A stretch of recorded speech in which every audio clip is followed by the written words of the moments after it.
Bess, the missing bus of Morning Lake.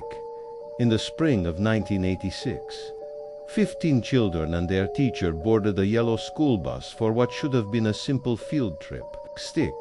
They never came back. The bus disappeared without a trace. No bodies. No bodies, Dot. No tire tracks. No calls for help, just silence. Authorities searched for weeks. Helicopters scanned the woods. Divers dragged Morning Lake, and neighbors combed the back roads with lanterns. Nothing? Theories filled the void. Some said the bus made a wrong turn and crashed into a sinkhole. Others whispered about kidnappings, cults, even government experiments.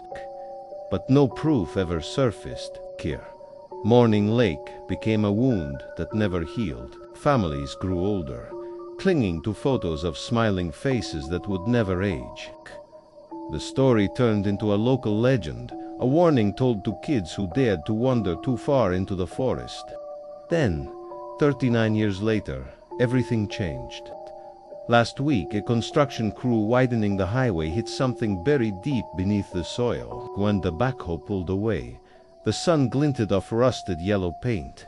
A school bus, still sealed, still intact. Police arrived within the hour.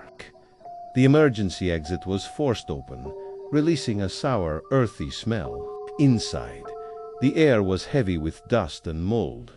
The seats were all in place. Some seatbelts were buckled. A pink lunchbox rested beneath the third row.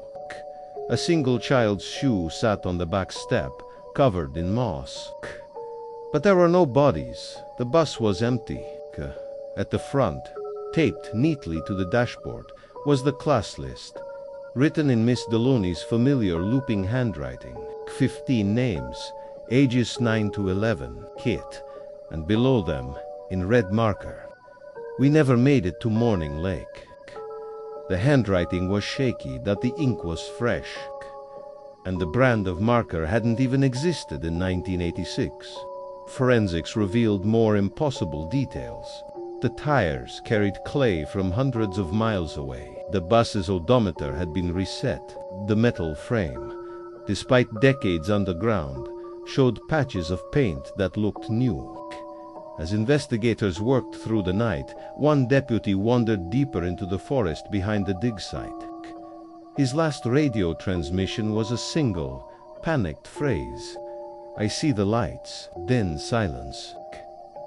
When searchers found his trail, his flashlight was still warm, but he was gone. Locals now whisper that the children were never taken by accident, that the bus wasn't buried, it was hidden, and that whatever swallowed 15 kids and their teacher nearly 4 decades ago isn't finished yet. Because sometimes the past doesn't stay buried. Sometimes it comes back.